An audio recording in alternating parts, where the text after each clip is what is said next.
Perfect. All right, good evening, everyone, and welcome to the November 9, 2022 full board meeting of Manhattan Community Board 6. My name is Kyle Athide, and I'm the chair of CB6. And this meeting is called to order at 7:04 p.m. Tonight, we are joined by Secretary Steve O, District Manager Jesus Perez, Assistant District Manager Brendan Berth, and Community Associate Alexandra Crawford. As a reminder for everyone, New York State law now requires all community board members to have their cameras on and their first and last names displayed from the time of the meeting is called to order until the time of the meeting is adjourned. If your camera is not on and your name not properly displayed, you cannot count towards quorum.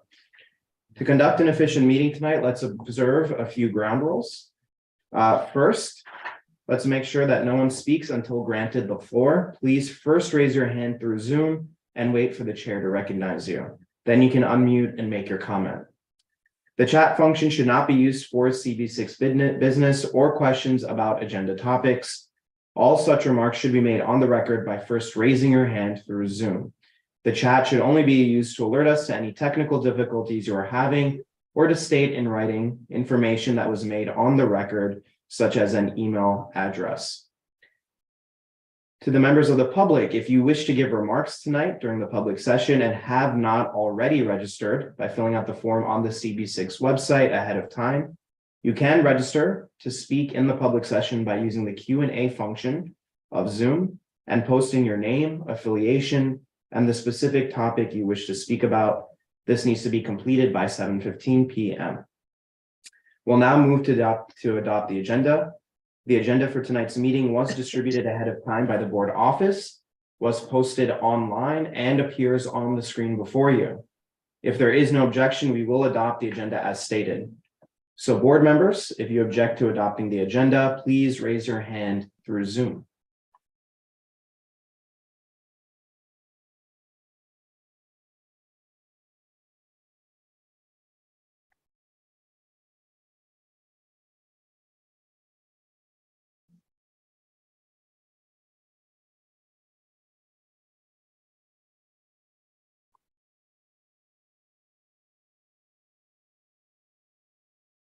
Okay, seeing no objections, the agenda for tonight's meeting is adopted.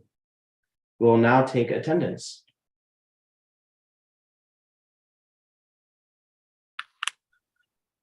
We will take attendance by roll call. Board members, you can unmute yourselves and answer present when your name is called. So let's see here, Majed Abdul Samad. Present. Kyle Athide. Present. Nir Barclay. He's excused. Martin Barrett.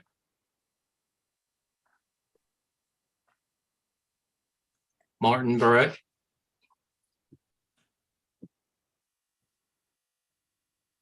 Martin Barrett. He's not. I think his name is pronounced Barrett. Barrett. But he's not here tonight. Elvie Barroso. Present. Matt Bondi.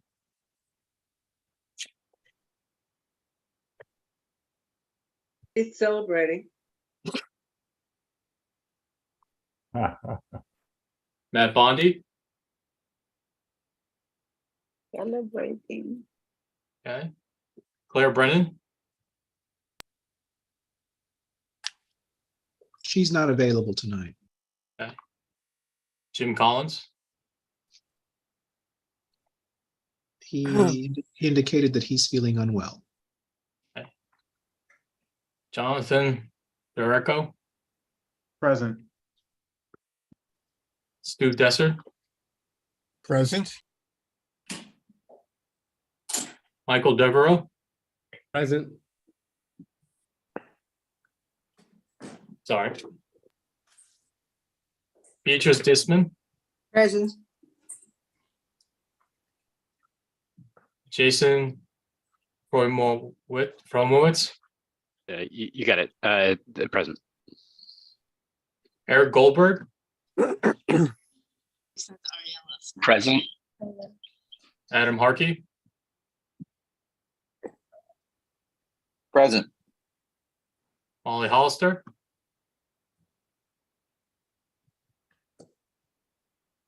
Molly Hollister,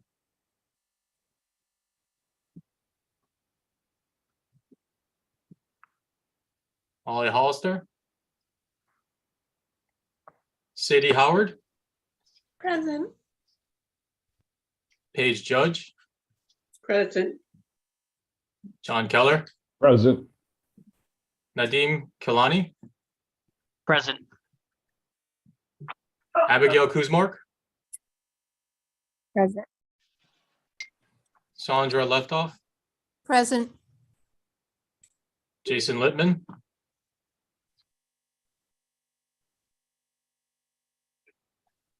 Jason Littman,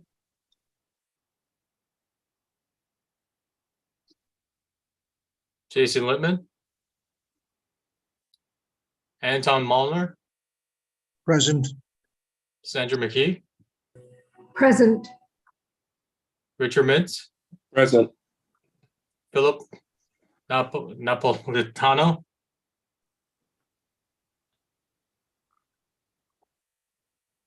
Philip Napolitano, Philip Napolitano, Rajesh Nayar, Present. Kevin O'Keefe, Present.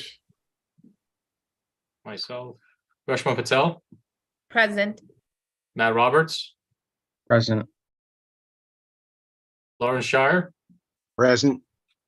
Ann Seligman, Here. Lou Sapersky, Yo. Seema Shaw,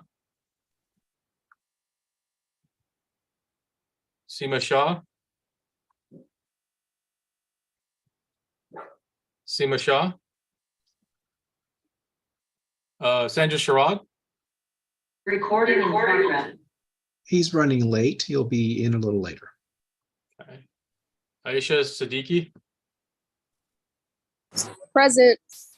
Letty Simon, Present. Hannah Singelman, Present. Susan Steinberg, Present. Mark Thompson, Present. Gabriel Turzo, Present. Brian Van Nieuwenhoven, Present. Matthew Weintraub, Present. Mara Wong, Present. Ronnie White. Ronnie might not be able to join us tonight. Okay. We have a quorum. All right, thank you very much, Steve. I've asked all of our elected officials to send over their reports ahead of time so that we can compile them. You can find all of the reports that were submitted on the CB6 website, and the link to the reports was disseminated ahead of time to all board members and the general public, and for your convenience, can now be found in the chat. I will call on each of the elected officials who have RSVP'd so that they can take questions from CB6 members and the public about their pre-submitted reports. Each elected official will have 1 minute to field questions. If there are no questions, we will move on to the next elected official on our list. If an elected official has a time-sensitive matter to report on that didn't make it into their pre-submitted report, they will have 3 minutes to do so. For this part of the meeting, we will also hear from government agency representatives who have requested to address the board tonight. All right, so we will begin with Councilmember Carlina Rivera. Councilmember. Hi, everyone. Good evening. Good to see you. Hope you're all recovering from last night. So I'm sorry we don't have our report in, but we will submit one that mentions a little bit of the work that we're doing post Superstorm Sandy, which you all have been absolutely instrumental in terms of how we move forward and all the resiliency efforts in our communities, as well as an update on the Committee on Criminal Justice. And we're going to mention a little something about my legislation that was just passed for greenways. The city council approved a bill Thursday that would require not Thursday, but the last day to create a master plan for greenways for the first time in 3 decades. That's because of this cycling boom that was really brought on also by the pandemic. The bill requires the city to study and gather community input on locations where greenways are feasible, with a focus on low-income communities and neighborhoods of color where have historically seen less investment, and then creating an official map of current under construction and planned greenways, plus status updates for segments that are temporarily closed. 2 things that are not in the hearing, that are not going to be in the report that I wanted to mention that you'll see in my e-news blast in about a week or so, is warehousing, which is on October 19th, the city news reported that over 61,000 rent stabilized units are sitting vacant across New York City. So, I introduced legislation actually a couple of months ago that would require landlords to report on vacant units as part of the annual property registration statement currently submitted by property owners. And then HPD would be mandated to inspect 15% of those units. So again, this is a data bill. This is something where there's a form that's already required to be submitted by landlords to the city, and we would ask for extra information to address this. Whether the number you've seen out there as to how many vacant apartments, including rent stabilized units, are 20,000s and the 40,000s and the 60,000s, either way, we feel like we need a couple tools out here to figure out what exactly the number is and how we can actually bring those back online in a responsible way. Some people have asked about, the onus on landlords in terms of renovating. The 89% of buildings owned in New York City are owned by LLCs. DHCR at the state has hardship programs for landlords who cannot afford repairs to their units. And so many of the owners that are warehousing units, from what we've seen from community-based organizations and organizers, a lot of these are new owners trying to replace legacy tenants. So we're trying to do the right thing here, get the data, and hopefully we'll have a hearing on that bill very, very soon. And then in terms of legislation that was passed that I think we all find interesting, was the rat action plan to address rats. Okay, questions? Yeah, are there any questions for Councilmember Rivera from the board or from the public? Yeah, we have a hand up from Sandy. Sandy, go ahead. What is the recourse? I mean, I'm in a co-op building. We have rent stabilized apartments that are empty. What can we do? Well, that's a good question. So I guess according, your co-op board, it's really on them to rent some of these units out. But what we're doing in order to address those that could be rented out that aren't is to, again, just require that they register them as vacant and then have HPD annually inspect no fewer than 15% of those that are reported. I will tell you, one of the biggest issues right now, honestly, is the capacity at HPD. HPD is incredibly understaffed. They have to hire inspectors among a whole host of other positions.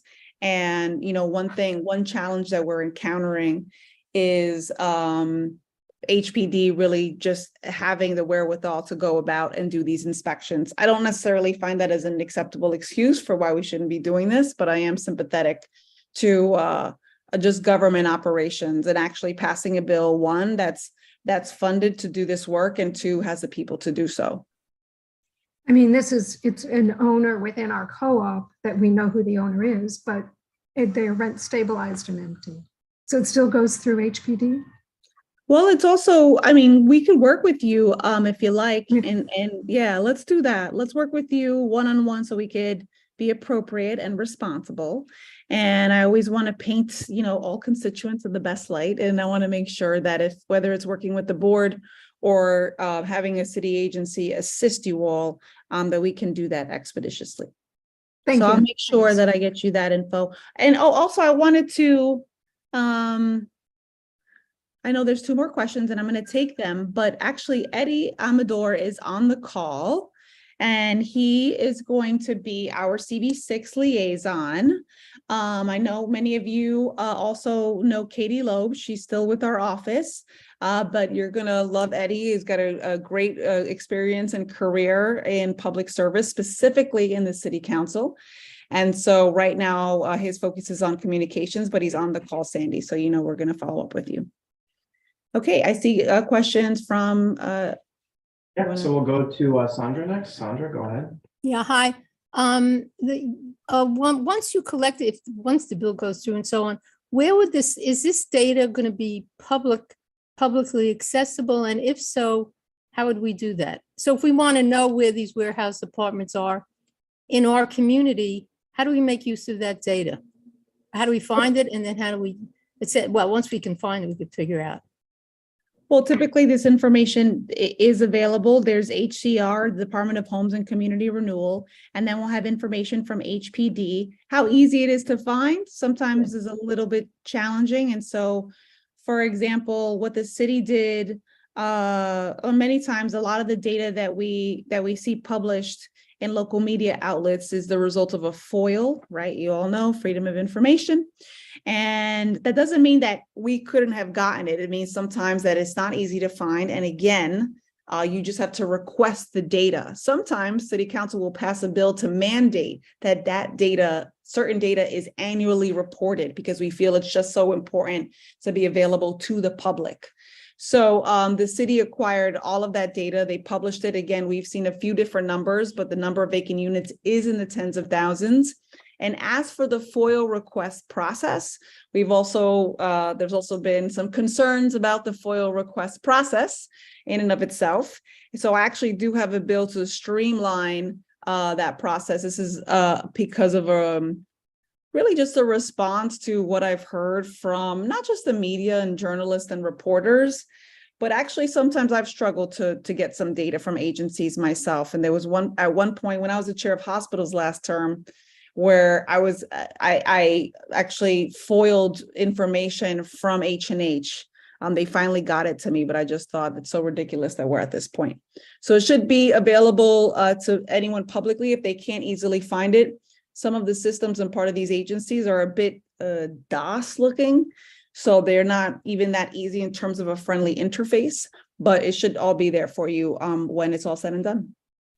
Oh, well, okay, that was, in a way, that was a mouthful. It would only, so it's not part of the open portal system, so it's not transparent. It's, well, actually, or would be in the open, the city. It should be. A lot of that information that they register annually is available to the public.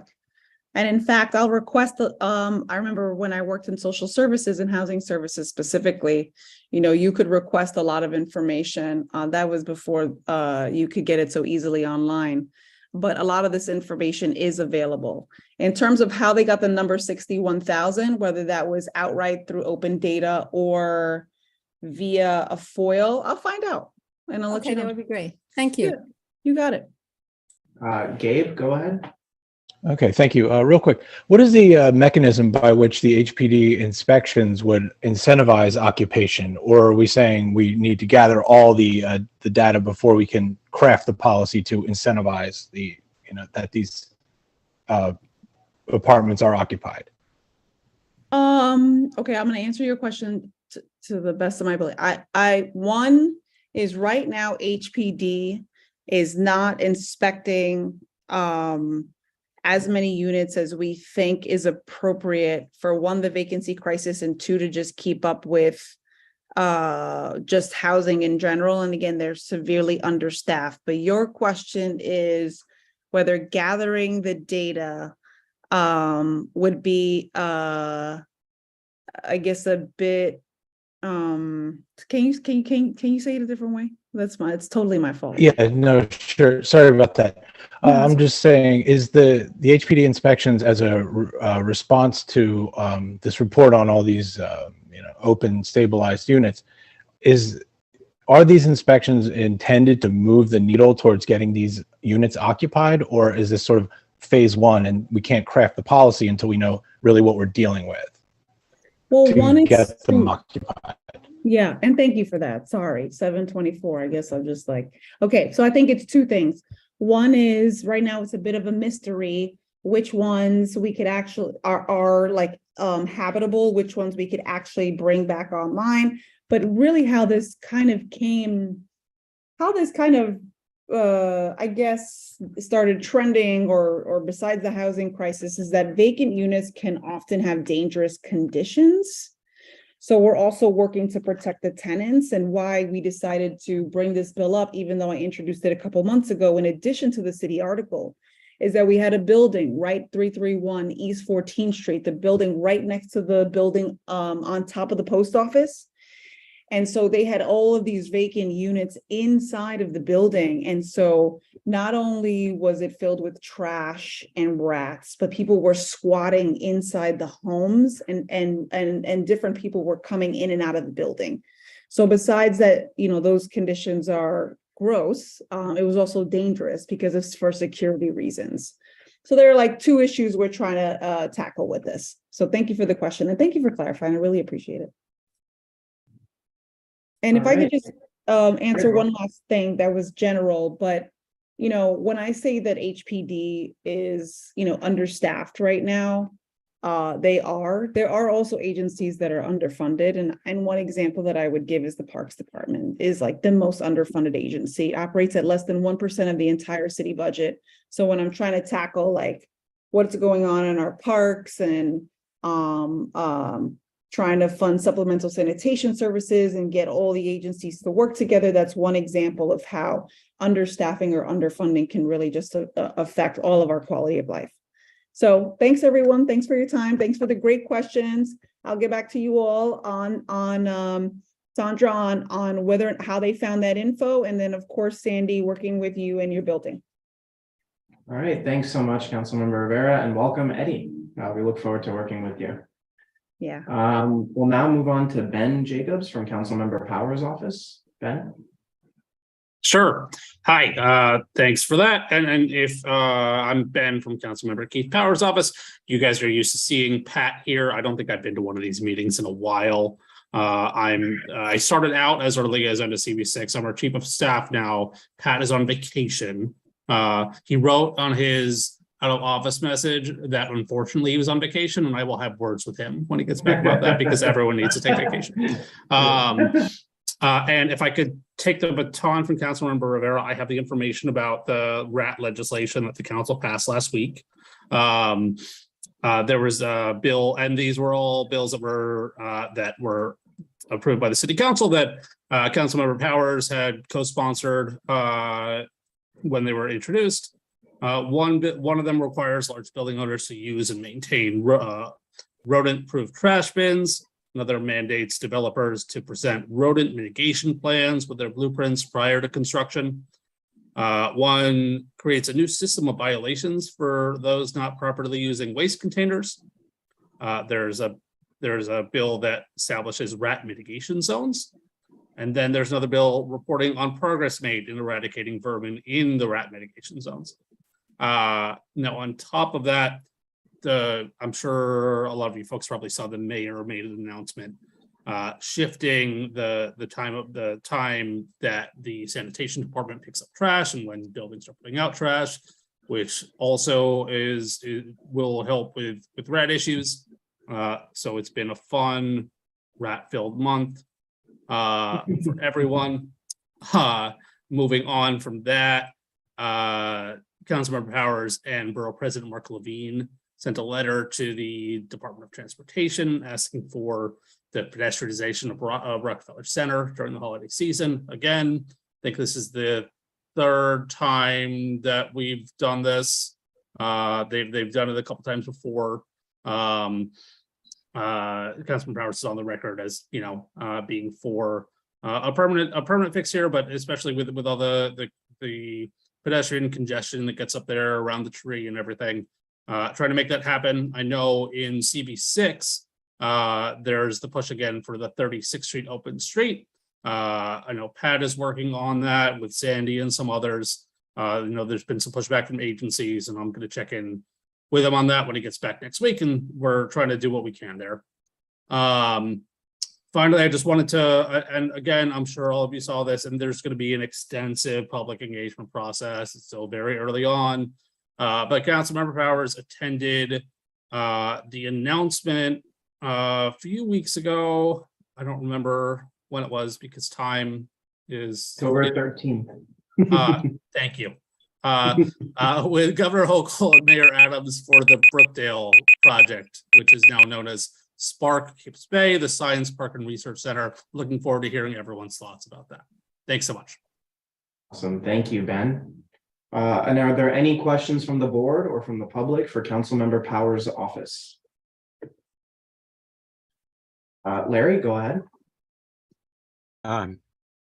I was wondering, in connection with the Rockefeller Center street closings, if there could possibly be a way of bringing buses across town and having them travel slowly without conflicting with pedestrians instead of detouring them far out of the way. That's a great question. I will raise that. I know that there have been some considerations to how the buses, especially on Fifth, operate because in the past it's taken the lane of Fifth Avenue. But I don't recall how the cross-on buses work there. But Larry, if you don't mind shooting me an email, I'll get back to you when I'm in the office tomorrow if that works. Fine. Thanks so much. Gabe, go ahead. Hi, thank you. Any, speaking of rats, any hope in the horizon of citywide containerization? I think the general perception in my neighborhood was just changing the hours that the trash was out was perhaps an underwhelming response. I totally hear you, and Councilman Powers has been a big proponent of containerized trash. There is a pilot. There are pilots happening in a few different places in the city. I think in our district there's one around Times Square. I think a lot of bids or large organizations, I think NYU might be doing one. I can look into when those pilots are set to sunset, and then typically we have action beyond that. And there is a lot of support for that. I think in the council, and I think there's a citywide, there's a lot of support for that. So I think we're excited to see what the results of the pilot are, and then what we could do to push forward there. And even if the way that was conducted in the pilot didn't work, I think that we all know that there's something that needs to be done here, and there's more that we can do. Great. Thank you very much, Ben. We appreciate it. All right, we'll now move on to Eric Straza from District Attorney Bragg's office. Eric, are you there? Yeah, thanks so much, Kyle. Appreciate it. Like Kyle said, my name is Eric Straza. I'm your community coordinator at Manhattan District Attorney Alvin Bragg's office. Nothing new to report on that wasn't already included in the report, but just wanted to really quickly highlight the biggest thing that was included in our report, which is that we recently announced the creation of our new housing and tenant protection unit. So it sounds basically like what it will be doing, but I just wanted to let everyone know that its areas of focus will be investigating the harassment of rent-regulated tenants, deed fraud, and also the defrauding of government subsidy programs by landlords and developers.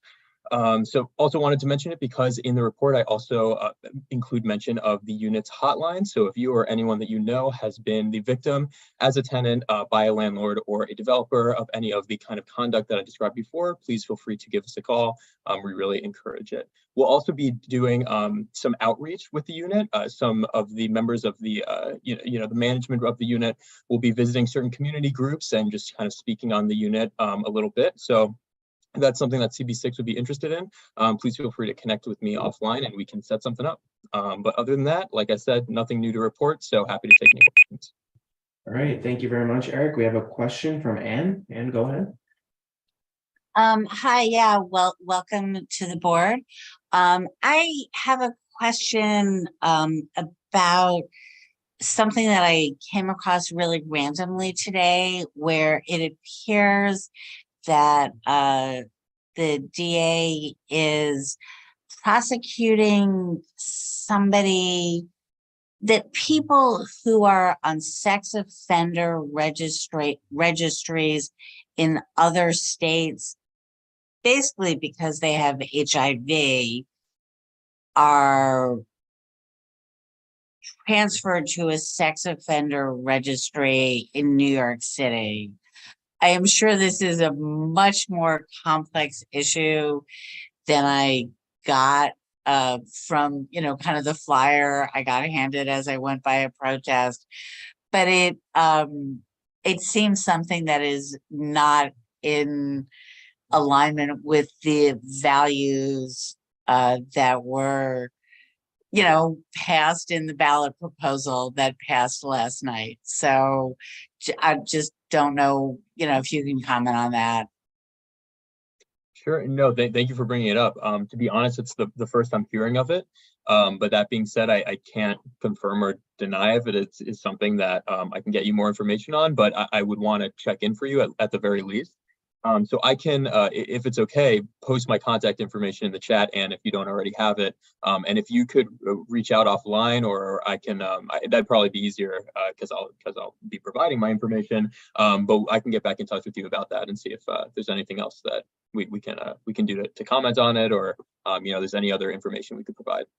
Yeah, that would be great. I mean, obviously it's a concern about this specific case, but also about a policy of, like, if somebody has HIV and so they're on a sex offender registry, like, I don't think that's something we want to support in New York City. I don't anyway. So, like, having HIV is not a crime, right? Right. So.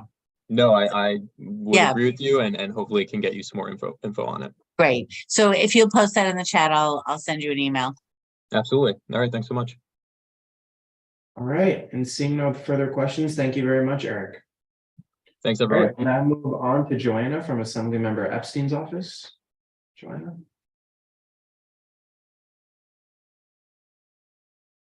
Joanna, are you there? Okay, maybe we're having technical difficulties. We'll move on. Oh, Joanna, are you there? I was having connection issues. Hi, Oh, everyone. no worries. Hey, how are you? Fine, thank you. I'm Joanna Sanchez, and we don't have much updates. Our office that has been collecting clothing and other essential items for migrants arriving in New York City. And it has been a privilege to assist. And last week was our last week. In addition to this, we were proud to celebrate Bellevue Daycare Center's 50th years of service with a proclamation. And in addition to that, if anyone has any questions or concerns, I will include my information in the chat. Thank you. Thank you, Joanna. We have a question from Anne. Yeah, actually not so much a question as a suggestion. For anytime anybody is asking for donations and reaching out, I believe you will have more success if you can come up with an Amazon wish list. I know we all have conflicted feelings about adding to the delivery zones, but you will have more things will be delivered to the refugees and the asylum seekers. If you can give an address that something bought online can go to. So I'd really recommend that to all the elected officials that are trying to do drives. Great, thank you for your suggestion. In addition to this, our office has been a drop-off site. So, but we will look into this as well. Thank you very much. Great. Thank you so much, Joanna. I'm not seeing any further questions. And have a great night. Thank you. Thank you, you too. Thank you, Anne. Yeah. We'll now move on to Alex from Assemblymember Court's office. Hi, everyone. Good evening. I don't have anything to add to our report, but happy to take any questions. Thank you. Any questions for Assemblymember Court's office from the board or from the public? All right, seeing none. Thank you so much, Alex. Sweet. Thanks, guys. We'll now move on to Harry from Councilmember Menin's office. Harry, do you have anything additional to your report? Hi, everyone. Not much additional to my report. I just wanted to highlight a few things. One, participatory budgeting. Our idea map is still open, and if you have any ideas, please submit one for District 5. Additionally, we have a small business legal clinic. We always have a legal clinic, but this is specifically for small businesses. If you have a small business or know of one in the area that you think would be a great fit, please send them my way. I could drop my email in the chat below. And thirdly, I just wanted to highlight, since we have been talking about sanitation and rats, that the councilwoman has announced that for every corner in Sutton Place in CB6, that it is a part of the 5th district. We will be adding a new and improved sanitation bin. These will have rat mitigation aspects, and we were very excited to be able to provide this. It's about 40 new trash bins. All right, thank you so much, Harry. Are there any questions for Councilmember Menin's office from the board or from the public? All right, seeing none, thank you so much, Harry. And then we'll go to Sam from Senator Hoylman's office. Hey, Sam. Hey, Kyle. Thank you. I don't have much to add to the report. We have introduced legislation last month to help make New York a transgender safe haven after we've seen other states target transgender kids and their families. We introduced that bill recently and have been working with advocates on that. That's the latest piece of legislation we've been working on. Following yesterday's election, we come January will no longer be representing CB6, which most of you know. So we're going to be very sad to be leaving the East Side. It's been a real pleasure. I still have some time with you all before then, but now after the election, it's been confirmed.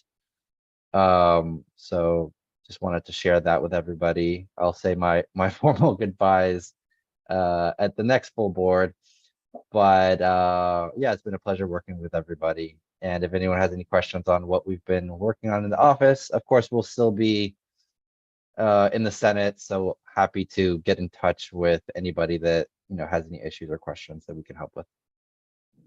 All right, thank you very much, Sam. Are there any questions for Senator Hoylman's office from the public or from the board? All right, seeing none, and I'll just say, Sam, it's not a goodbye, it's a see you later. Yes. We will definitely see you around. I just remembered one other thing before I leave you all. We will be hosting a free flu shot day, November 16th, 1 to 4 p.m. at our office, and I'll leave the number in the chat, our office number. You can make an appointment.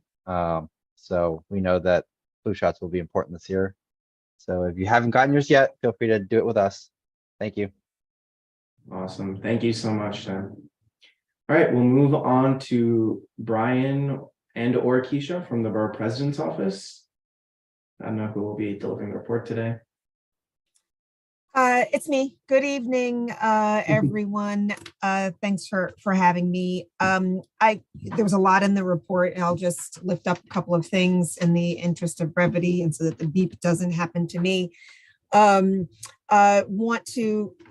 We are launching for the first time in this administration the leadership training series that is happening next week. There are several sessions that are required for all CB members. There are 3 sessions: conflict of interest, EEO, and implicit bias. There will be another opportunity to take these next spring, so please don't panic if you can't make it next week to those 3, but just know that those are happening. And frankly, in addition to that, there's so many other really amazing sessions that are going to be happening, whether it's about the cannabis industry or conflict resolution with the New York Peace Institute, or community board governance. As a note, these sessions are not just open to community board members, they're open to the public as well. So we encourage people to come join us and just, kind of take advantage of the training that's available. Brian just dropped the link into the chat so that people can register. The other thing I wanted to lift up, obviously, several people have already spoken about the RAT work. We are part of that as well. I think the other thing I want to lift up is frankly the e-commerce work that Mark, that the borough president has been doing, where many of you may have already heard about this, but suggesting and promoting for a plan for package delivery that will reduce the congestion that we have been experiencing, and that was referenced in terms of e-commerce deliveries. The plan is also in the plan is a proposal is also in our report, and I imagine that maybe Brian can drop that link in there as well. It includes 12 different recommendations, so I will not take you through each one of them. But we're hopeful that it will really, if it can gain some traction and help mitigate some of these issues. In addition to the RAT legislation that we were able to pass last week in terms of past legislation, there's also, and this is the final thing I'll leave on, in addition to the RAT legislation, we were also able to pass the legislation whereby the city will be required to identify a suitable location for a public bathroom in every single zip code. So we're really pleased about that as well. And I will leave it right there and open up for any questions. Report is very fulsome. Thank you so much, Deputy Borough President. Are there any questions from the board or from the public for the Borough President's office? Right, seeing none, but I will stress, please do go to those leadership trainings. I've gone to many of them in the past. They're very, very helpful. Not just for the newer members on the board, but for everyone. It's always good to get a refresher, but also the types of courses have been evolving and are enhanced since the first time they were offered. So definitely want to encourage everybody to attend those. And thank you to the VP's office for continuing to offer them. They're very helpful.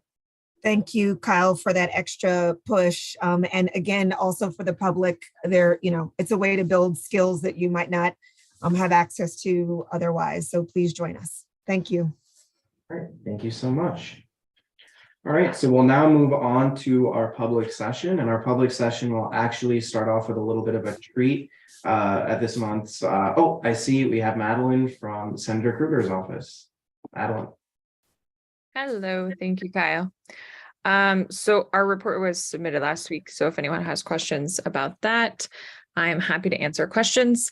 And I just wanted to let everyone know I've touched base with several of you personally, but after 6 years with Senator Krueger, this is my last week, and it has been just a pleasure to work with all of you.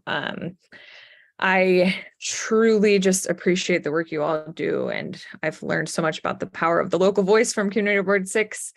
And our office is in the process of hiring several new staff, but I will put in the chat the best way to get into contact with Senator Krueger's office. And I just thank you all for everything you do. So keep up the good work. All right, thank you so much, Madeline. And as I said in the emails that we exchanged, when you first started is when I first started. And one of the things that I'll always remember about being on this board is the warmth and professionalism that you had and the leadership that you brought to the local community and farther, actually, throughout the state, working for Senator Krueger. So we will always be indebted to you. And we are very happy for you in this next stage of your life. So as I said before, it's never goodbye. It's always see you soon. So thank you so much for everything. Thank you. Thank you, Kyle. I appreciate it. Thank you so much. All right. Are there any further questions for Senator Krueger's office from the public or from the board? All right. Thank you so much, Madeline. All right. So public session, as I was saying, we have a little bit of a treat. At our Health and Human Services meeting in September, we were joined by youth advocates from New York City Smoke Free. They wanted to share their findings and their knowledge with us. So we've welcomed them to give a brief presentation today, and we're very excited to welcome them. So we'll turn it over to New York City Smoke Free.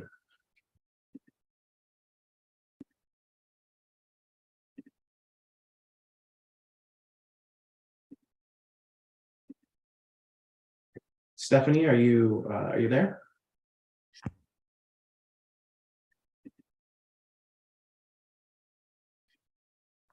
They say they. Can you Yes, promote? we're here. I'm just, There you are. I guess, usually in the past when we've presented, I can't see us, so I'm not sure what's going on. I can only see every one of you. I'm also here with our youth, high schoolers who are also here to add to the conversation. So I'm not exactly sure what's going on and how they're going to be visible. I can promote you all, we can promote you all to panelists if That would that be makes very, things very, easier. that would be quite helpful. So you see me. Thank you very Yep. much. And Just a moment.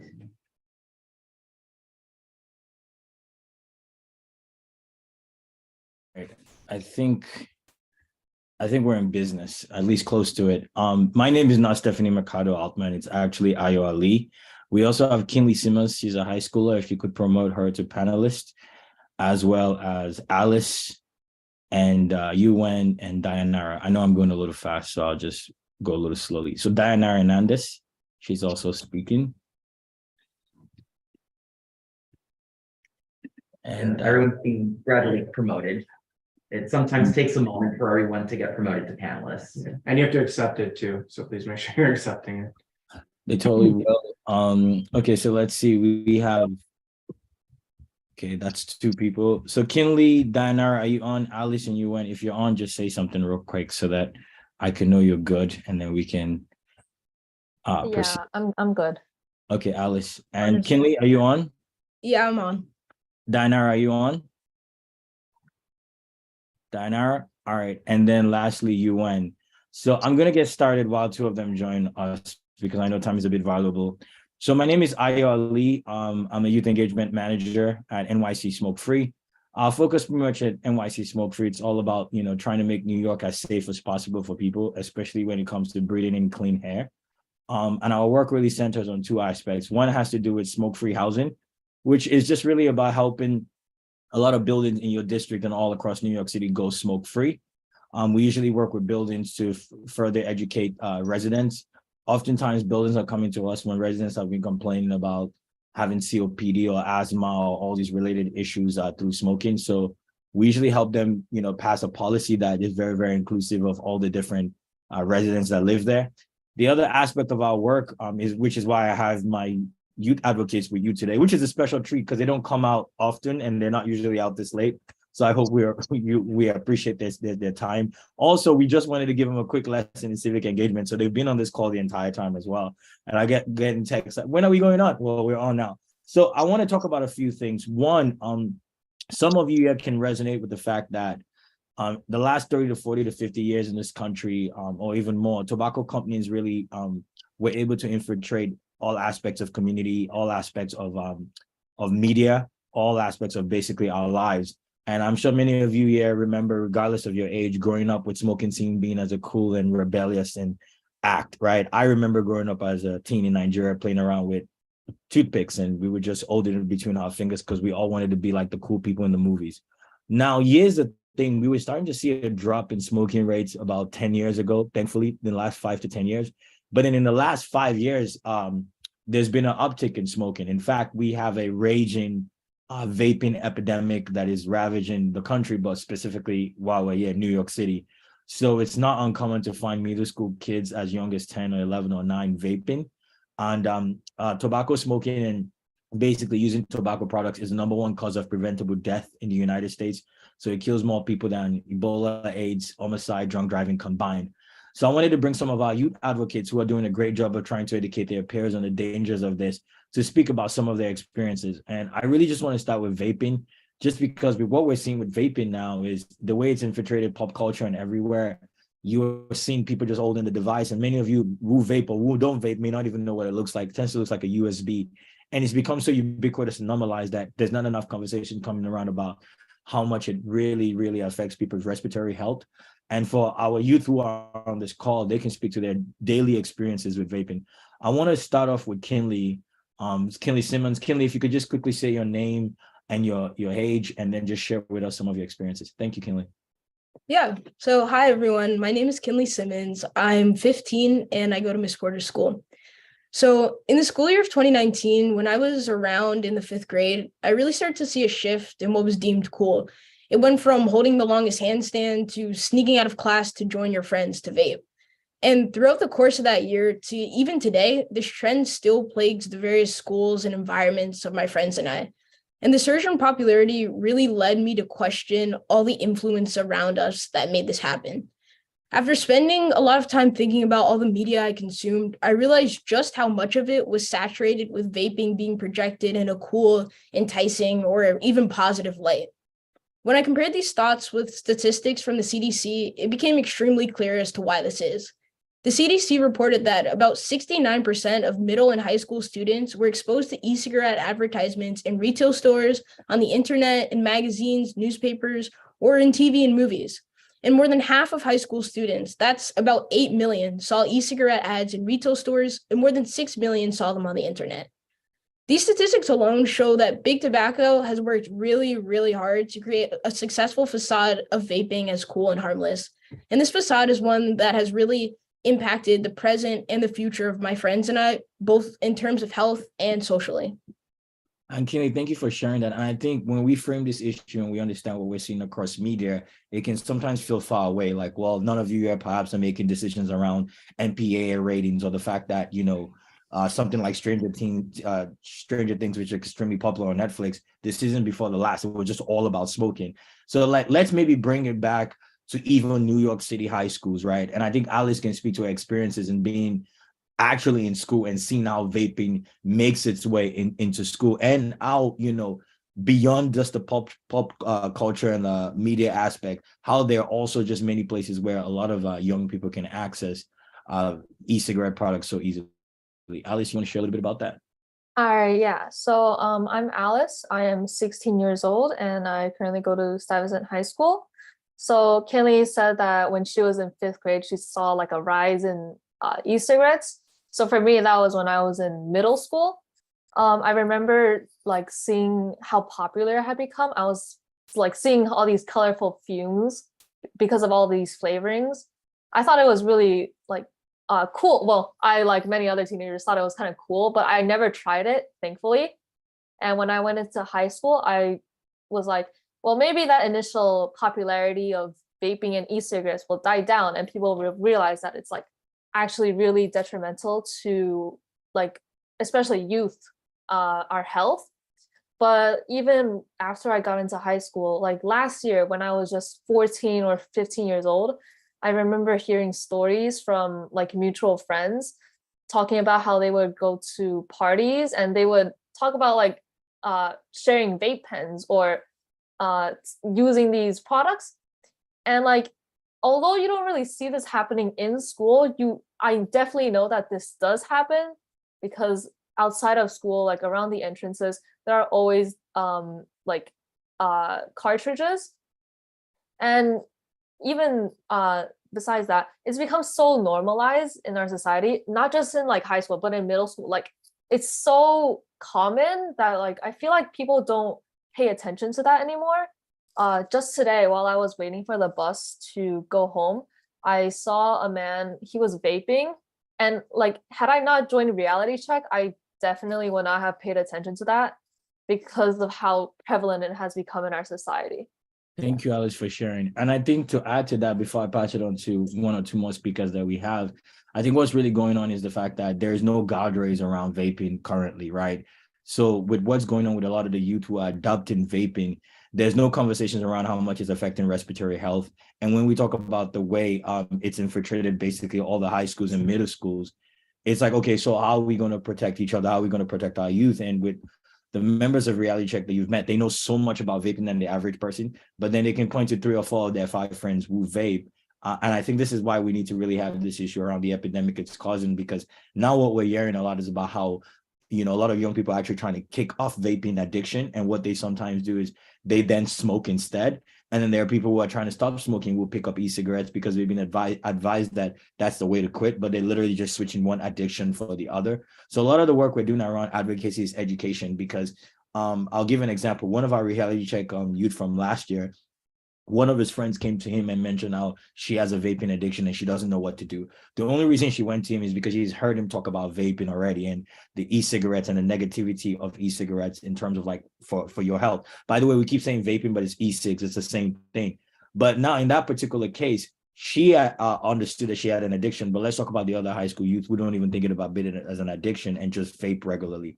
Now, when we talk about flavors, a way that a lot of youth became addicted to vaping was tobacco companies were allowed to move unchecked with adding all these different flavors, bubblegum, shortcake. I've literally smelled a lot of it. It smells like bubblegum and shortcake. I would even want to try it if I didn't know better. Fortunately, New York City has been able to ban flavored tobacco products. I don't think the enforcement is what it needs to be because people still get access to it. But what has not been banned yet, and we don't advocate for any policy because we're sponsored for any legislation because we're sponsored by the government. But what we do have to educate you on is the fact that menthol continues to be this flavor that is untouched. Now, a couple of things you have to know about menthol. Menthol actually makes it easier to start smoking, whether it's e-cigarettes or conventional cigarettes, and harder to quit because it suits the pathways in your lungs and makes and takes away the harshness. And one thing that is very, very popular around menthol is the way that menthol tobacco products were used to target to everyone in general, of course, but two specific communities, the Black community, by doing couponing, by putting a lot of positive images of Black people in film and movies, but really pushing tobacco products in the commercials. They started this about 30 years ago. There's a short film called Black Lives, Black Lungs. It's really fascinating. But the other demographic they really went after is youth, and they're still doing that. Dayanara, could you quickly share with us, if you did make it to the call, a little bit about what you know about menthol tobacco products? Did Dayanara make it here? Yes. And I just want to give a 1 minute warning because Awesome. Cool. All right, cool. Yeah, no worries. And then we'll open it up for any questions you may ask. Dayanara and Yuen, you just if you want to chime in real quick since we have only a minute left as to some of your experiences. Yeah. You explained how mental health affected the Black community, and I wanted to share how 9 in 10 African Americans from ages 12 and older are who smoke are affected by menthol cigarettes and are it's harder for them to quit. And if I can pass it to Hugh to add anything else. Yuen, are you there? Did you make it to the call? Yes. Perfect. And just to add on to Ayo about educating the public about the harms of menthol flavoring. Menthol is so far the only flavor that has not been banned that is still used in tobacco products. It has a minty flavor that cools the throat and lungs, and it suppresses coughs, which makes the users think that they could breathe better under its effects. But actually, the harmful chemicals that are in the products are actually destroying their lungs. Additionally, it enhances the effects of nicotine in the tobacco products, which actually changes the way smokers' brain works because it numbs certain sensations when they are exposed to menthol. And to consider that these products are targeting youth, you can only imagine the devastating effects it would have on the future generations if we keep feeding these products to them. Thank you so much. Well, that's our time for you. We're open to any questions or additional conversation. Thank you. All right, thank you so much. First of all, I just want to thank you all for joining us late. I know it's probably later than normal on a school night, so thank you so much. Thank you so much for your advocacy and your civic engagement. This is really, really important. So we love that you have built a relationship with our community board, coming to our health and human services meetings, and we hope that you continue to come, particularly on this menthol issue that you have identified. And especially since there's nothing that exists on it, we would love to work with you to address it, because I think that's something that is definitely important to us with so many schools in the district. But For with sure. that, yeah. I'll just say something real quick. We'll be in touch with some ways that we can definitely collaborate. It wasn't just for us to just come and educate you. We think there's a lot of reach that your community board has. I mean, even on this call, there's been so many council members who've come to speak. We have to understand that if the council members and all these people represent us, the work they need to be doing in educating in terms of legislation and other things in the community is extremely important. So we look forward to working with you, and thank you. Thank you so much. All right. With that, we'll move on to our next speaker, who will soon join us as part of the elected section.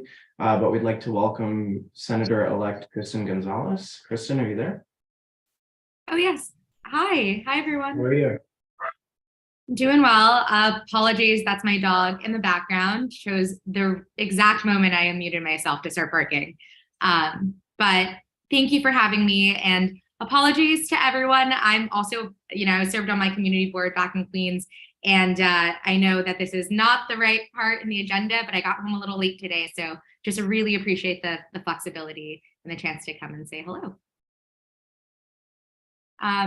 So I guess Kyle and Jesus, can I take a few minutes just to introduce myself, and then do we have time for questions, or should I just kind of go into introduction and then Just go. I Yeah, don't want to go disrupt ahead. the agenda too much. Yeah, What? we're very casual here, so take a couple seconds or minutes to introduce yourself.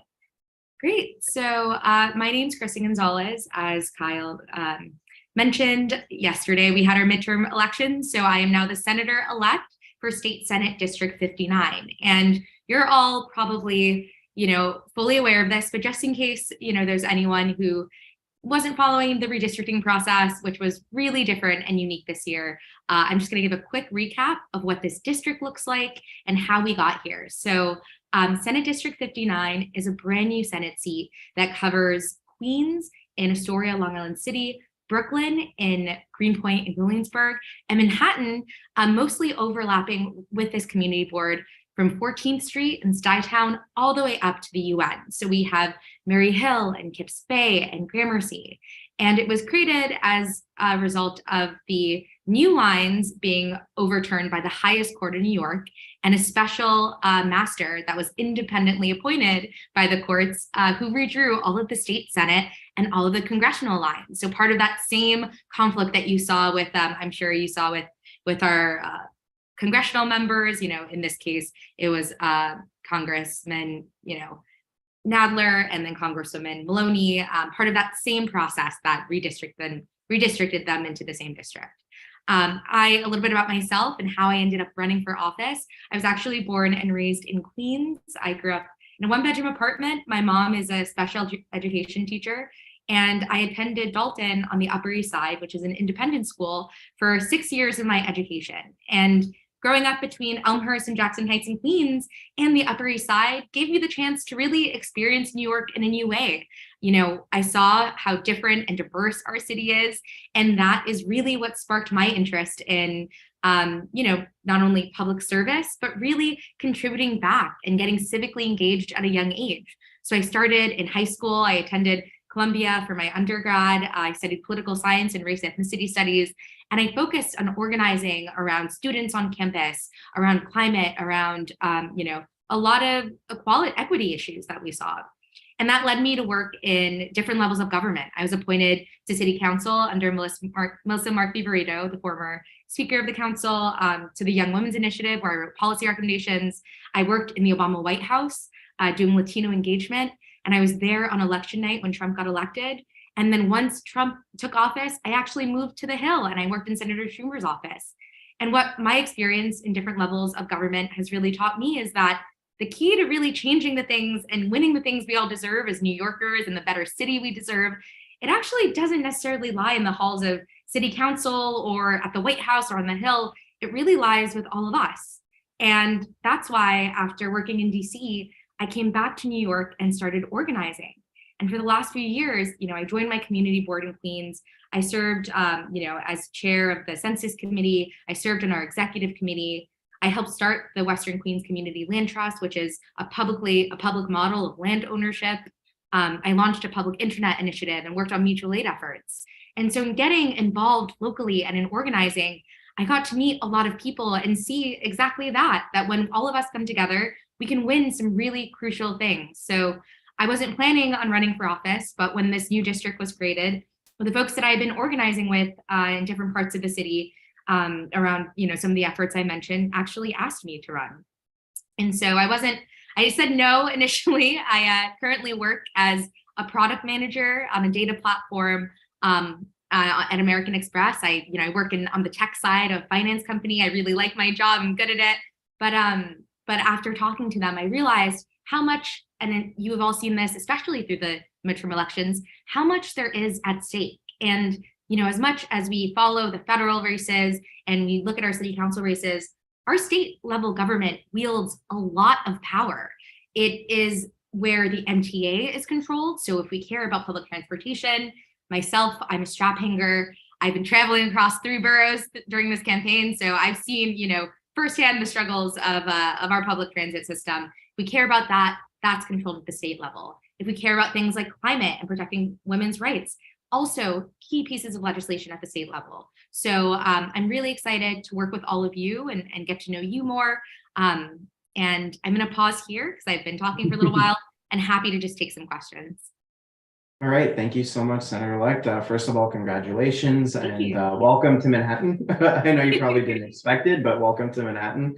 I just have an initial question. I know it's only just a day after the election, so maybe you haven't thought about it yet, but especially because the district includes 3 different boroughs, just a logistical question in terms of like a district office. Do you have any plans on what that looks like, especially because the district is so expansive about what that potentially looks like, and what kind of access, obviously, people who may be, have accessibility issues and so on and so forth from our district may have with traveling to other boroughs to meet with you and your staff.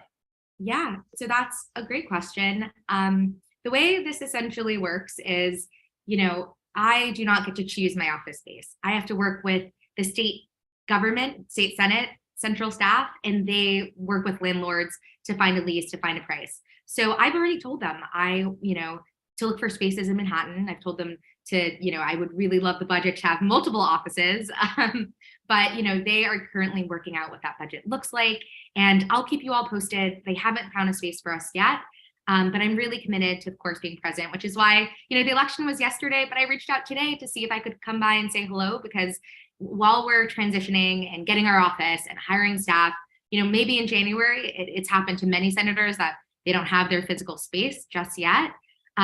Maybe that's the case, but it doesn't mean that we won't be around, right? It doesn't mean that I won't be, available to work with you, answer questions. The really good news is that I have a great relationship with our overlapping electeds. A lot of them were early supporters from, certain congressional members that supported us. And then even here, overlapping, like Senator Hoylman, who endorsed us and was supportive of our campaign, and Assemblymember Harvey Epstein, right? And Senator Liz Krueger. All of these folks are going to be there, and I have a good relationship with, to really pick up where they left off and hit the ground running. So again, I'll keep you posted on physical space, but the good news is that, we'll be working on it. We'll be here. And I'm also going to be, of course, working with your current representatives to make sure that we're not missing anything once we start in January. All right, thank you. We have a question from Rich. Rich, go ahead. Yeah, just a comment.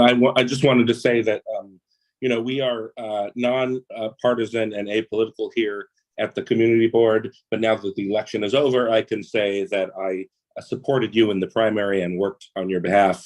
And I'm thrilled to see that you were elected, and look forward to working with you on behalf of all the people in your district in all the boroughs. Thank you for your service and welcome. Thank you so much. It's so good to meet you. I really appreciate that. Thank you. All right, thank you so much. Seeing no further questions, we'll move on to our next public speaker, but welcome once again, and looking forward to working with you. Fantastic. I'm going to go ahead and drop our email right now for our transition team in the chat, and please, anyone, feel free to reach out if you have any questions. But thank you for having me, Kyle. Yeah. All right, Jesus, Brendan, do we have any other additional public speakers? We had one more person sign up, but I don't see them.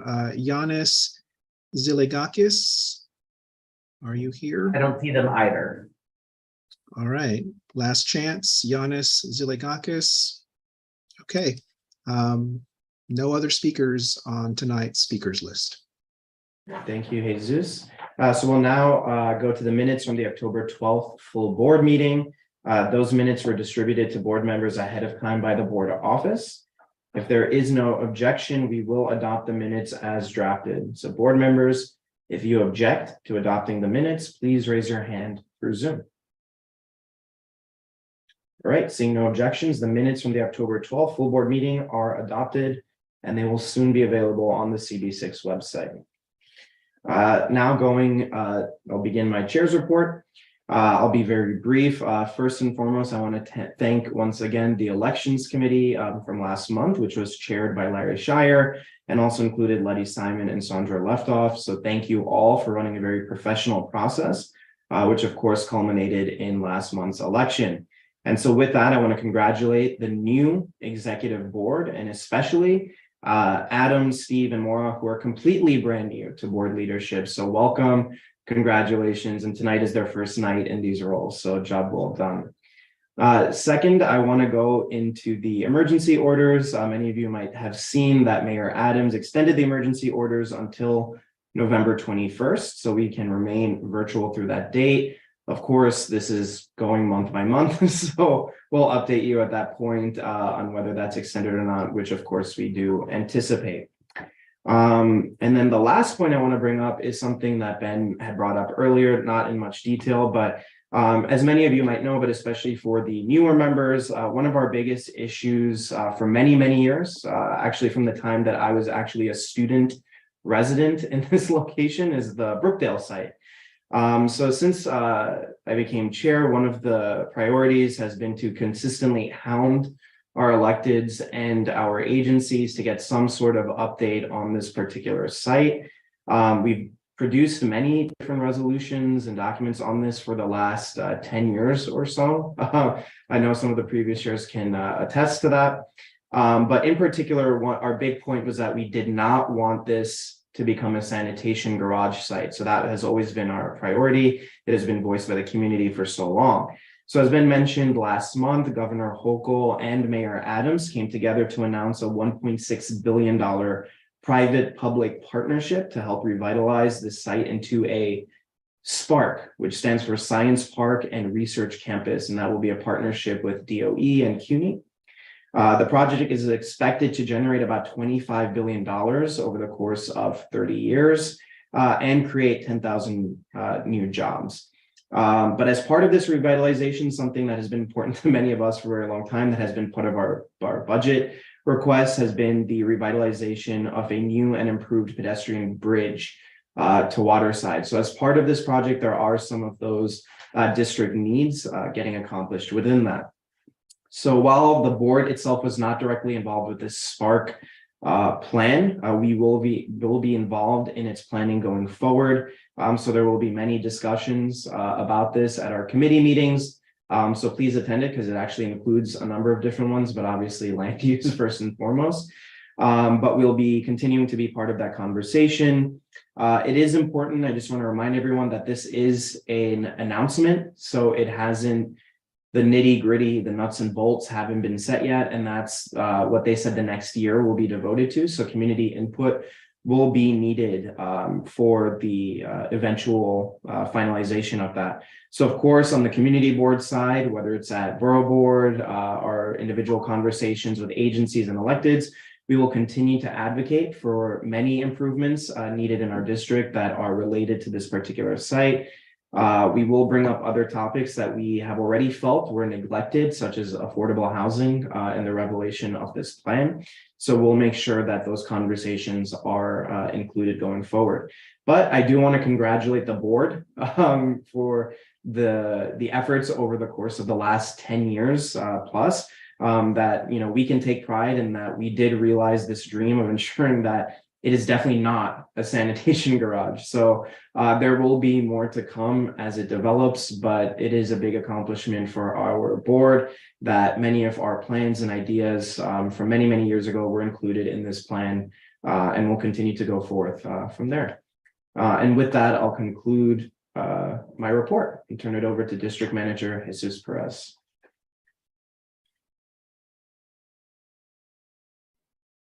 Jesus? Thank you, Kyle. All right, good evening, everyone. I'll be brief. Actually, I'd like to update you on a matter that has actually come up at full board before.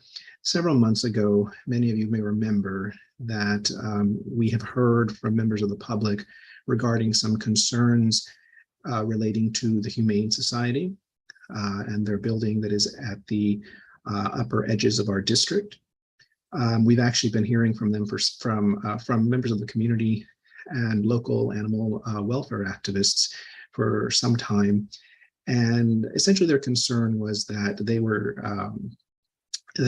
concerned that the Humane Society was not adopting animals out, and that the animals were just sort of there being warehoused, was their language. And they reached out to us, to many different agencies, and given that concerns regarding animal welfare are very serious, we, as Community Board 6, investigated. It took us a little bit of time to sort of unravel the jurisdictional issues here, but we eventually got down to it. And at our urging, the Department of Health, the City Department of Health, which has a vet services division, veterinary services division, conducted an inspection last month. And they were able to confirm to us that, in fact, there aren't any animals being warehoused there. They were able to see records that animals had been adopted between March and October of this year. They saw records that 33 animals were adopted, 12 cats and 21 dogs. And they also saw vaccination records for the animals that were currently there. So we got to the bottom of that. The concerns that we had heard from members of the public and some of the activists that reached out to us became sort of a sustained campaign. And we did inform everyone who had contacted us about this concern, what we were able to find. So we heard back from one of them, one of the main people involved in this campaign. And while it seems like our road here in this concern ends here, I will say that they were very grateful for our investigation. If I can quote from one of the emails that was sent to us, first and foremost, this person writes, "Thank you for taking the time to do this research. CB6 is the only organization that I contacted that cared enough to investigate. My partners and I on this campaign are truly grateful." So I know this has been brought up at full board before, and I know it was of a concern to some of the members here. Certainly it was a concern here in the office. We had never gotten a case like this before. This is not a typical case that we get here at the CB6 office and among the many constituent cases that we get. But we're glad that we were able to find some answers on this. That concludes my report. All right, thank you very much, Jesus, and thank you to you and to Brendan and to Alexandra for your efforts on this as well. As usual, you were the class of district offices, so thank you so much. All right, we've now arrived at our committee. Oh, Susan, yeah, go ahead. I think you're on mute. Susan. Yeah, I was really glad to hear about the report, Jesus. I just have a quick question. Are there any animals there now? Yes, there are. According to the report that we got from, or rather, according to what we heard from the health department, there are currently about 40 animals there at the time of hearing from them. And from what we understand, adoptions are happening. They're not very swift, but they are happening. Thank you. Thank you. Okay, thank you very much. So we've now arrived at our committee reports and resolutions. As a reminder, the same rules stated at the beginning of the meeting apply. Members of the public, please note that during this session of the meeting, we only recognize questions from members of the board. So the CB6 staff will post a link to the digital ballot in the chat. Please click on the link to open this ballot, select your name from the drop-down list, and then select your vote on each resolution as it is presented. Do not hit submit until later in the evening after the final resolution has been presented. At the end of the meeting, please submit after you have indicated all your votes on your ballot. You will not be able to submit the ballot unless you vote on every resolution. If you plan on abstaining, please select abstain. Final vote counts will be announced after the second roll call. And if any part of our voting procedure is unclear, please raise your hand through Zoom and we will address your question. So the link will go up. Please either click on it or copy and paste it into your browser. And if you're having any issues with it right now, please message us. All right, so we will begin with Health and Human Services. Elvie, go ahead. Yes, thank you, Carl. Good evening, everyone. Tomorrow is our Health and Human Services Committee meeting. We have 3 agenda and update. Elvie, I think we lost you, your audio. Huh? We lost. Oh. Hold on. Now we can hear you. Mhm.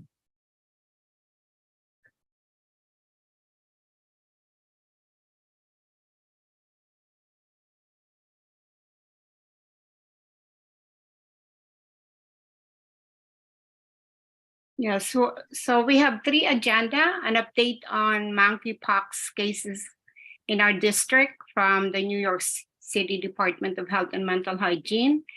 And second, we have a presentation on the Health Equity and Access to Care study at the CUNY Graduate School of Public Health.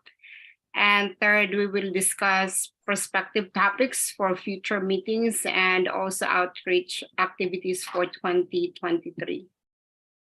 About the series on healthy living in the community, we are still in the process of planning the 4th series. The date, the topic, and speaker have not been finalized. And that's all for me. Thank you. All right, thank you very much, Elvie. Are there any questions from the board for Health and Human Services? All right, seeing none, thank you so much, Elvie. Thank you. All right, we'll move on to Youth and Education. John? Yeah, hi, thank you. I'll try to be, I'm getting some feedback as I speak. Yeah, you sound like you're at a rock concert. You're echoing a little bit. Yeah, I think if somebody's might have to mute themselves, I think. Okay, I'll do my best. I'll be quick, then I'll be really quick. We're going to address the issue related to the safety of school buses at our next meeting, and specifically, we're going to have a resolution supporting Councilmember Powers' Public Law 10, requiring that cars be required to follow the stop signs that buses put out, especially for the 75 kids as they try to cross the street to get to schools.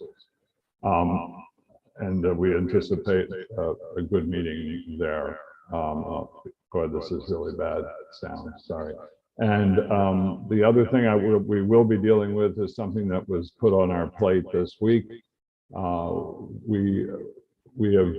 have mentioned before that we are very interested in addressing the issue of making sure that schools that are near stores, smoke shops that will be selling cannabis related products, that all of those shops are in compliance with the new law. And we yesterday got our first case of a school whose parents are concerned about a shop of that nature across the street from their school. And we will be inviting them and having that on our agenda. And because of whatever is wrong with the sound, I'm going to stop my report there. Thank you. All right, thank you so much, John. You sound like Michael Buffer. Let's get ready to rumble. Are there any questions for Youth and Education and for John? All right, seeing no further questions, thank you very much, John. Appreciate it. We'll now move on to land use. Sandy? Good evening. We have 2 resolutions. The first one is supporting the preliminary design for Solar 2 Environmental Education Center. The EDC came and gave a presentation of the current design. They're at the preliminary design phase. And we would like to support it and make sure that the project goes ahead as quickly as possible. All right, thank you very much, Sandy. Are there any questions on 3A? Eric, go ahead. Thanks, Kyle. Just a super quick question. Did they give any information on a general timeline for when work would start and when it would be completed? Not really. They are at preliminary design. I think they're assuming it will take at least another year. But until this portion of the portion gets built, that part of the greenway is going to be empty. So right now, we're approaching the completion of that portion of the ESCR project. But unfortunately, Solar 2 is not ready to be built yet. And just a quick question, will they open it up, the space that's planned for Solar 1/Solar 2 in the interim? Yes, yes. Okay, great. Thank you. Thank you, Eric. We'll next go to Adam. Adam, go ahead. Call to question. Just before we go to that, Kevin, do you have a question? Yeah, go for it. Yes, actually, I have an answer for Eric. I did hear from Solar One. It says slated for end of 2024 to activate programming in that building. Thank you, Kevin. You're welcome. Anne, do you have a question or? No, I was going to second the call to question. Okay, all right, so we have a call to question by Adam and a second by Anne. So please, everybody, go to your digital ballot and mark your vote for 3A. And do not hit submit. And those of you who are not planning to use the digital ballot, we will ask for your vote verbally during the second roll call.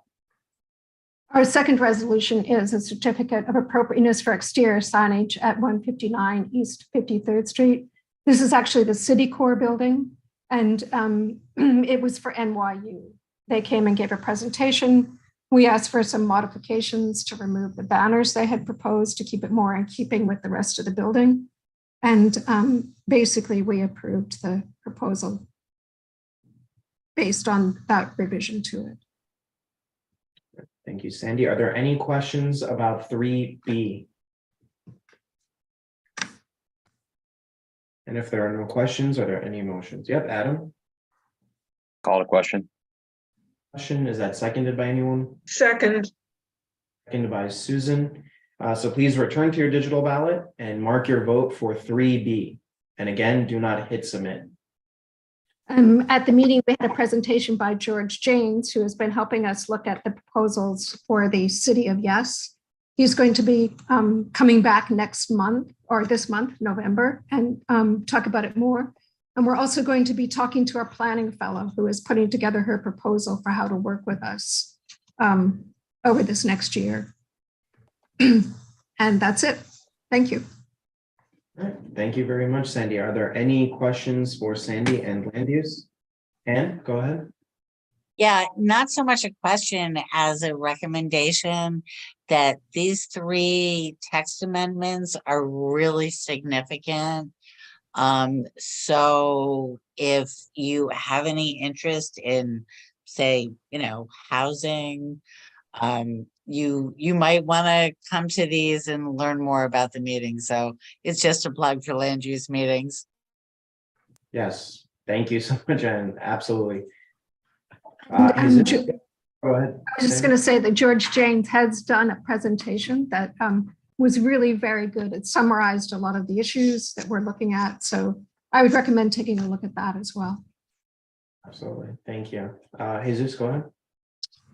2 things. One, all those materials about the City of Yes are available on our website. If you go to our homepage in the announcements section, it's right there. And if you click on the minutes section, the George Janes report is there. And of course, you can always watch the video on our YouTube page. That's also linked to our homepage. Secondly, the Land Use Committee is trying to reschedule its December meeting. It's testing out a few dates. Brendan has sent out a couple of emails about this, but more than half of the committee has yet to respond. So since I've got the committee on here, please dig out Brendan's emails. He'll send it again either tonight or tomorrow. We do need to have responses from the entire committee. So please check your emails and respond to Brendan's email regarding rescheduling December's meeting. Thank you. All right. Thank you very much. We'll now move on to budget and governmental affairs. Reshma.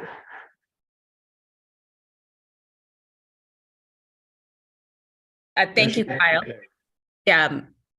So on October 31st, we submitted our district needs statement and our budget request for the upcoming fiscal year budget for the city of New York. Thank you, Jesus and Brendan from the office for your help with that.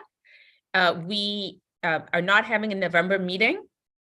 And I will be in touch with everyone in January, all the different committee chairs, as we start the budget process again. And we will be focusing more on governmental affairs side issues in the early part of the year for our budget meetings. Awesome. Thank you so much, Reshma, again, for overseeing that process and for getting it done and for herding the cats. Appreciate it. Are there any further questions for Reshma and Budget and Governmental Affairs?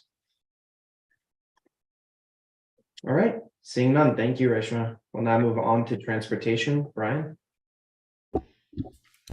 Reshma, you'll be happy to know that we approved our 2024 budget priorities last night or the other night at Transpo. So we've already reaffirmed them, although we could always revisit any issues or bring up any new items. Anyway, so our agenda, the only resolution we're presenting is no objection to a new bus stop for Academy Express LLC at 3rd Avenue between East 23rd and East 24th Street, west side of the street opposite 307 3rd Avenue. This is an existing bus service that is now has a new city policy applying to it that they have to apply for it rather than just run it as is. The service is already running. There is already a bus stop at that location. The committee didn't have any particular issues with the siting and approved this resolution unanimously. Are there any other questions about this one? Adam, go ahead. I'm just going to do a call to question if there are no questions. I just would just like to say I can see the bus stop out my window. It's fine. Thank you, Rich. And Lou, are you seconding that call to question? No, I'd like to discuss the question if I may. Sure, go ahead.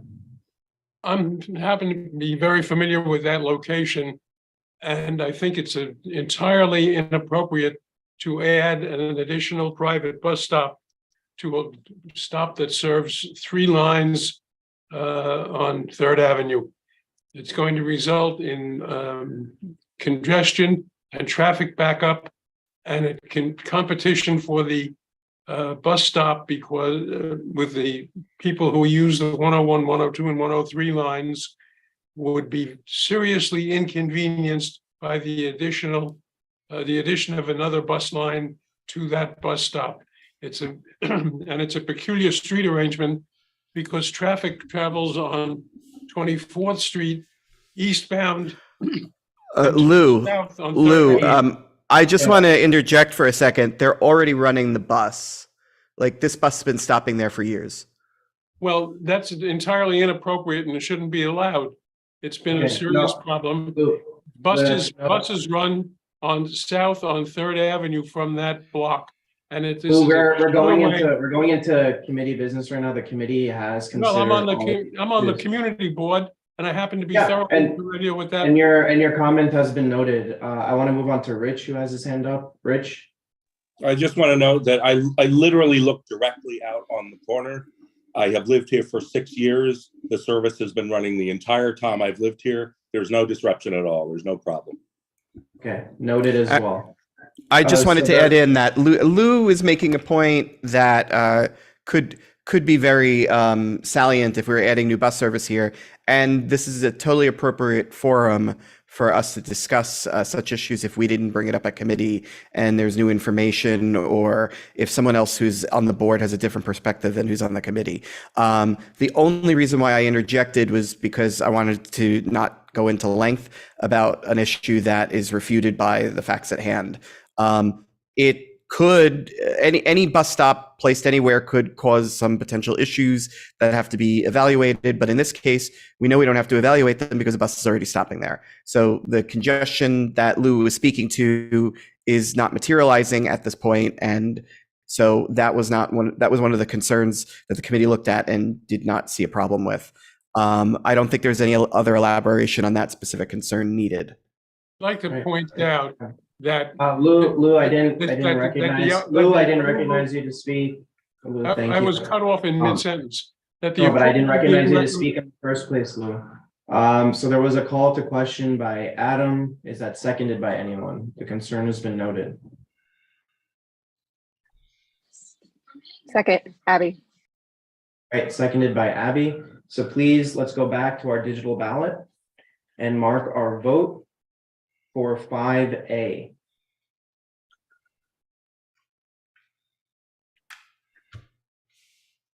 And do not hit submit just yet.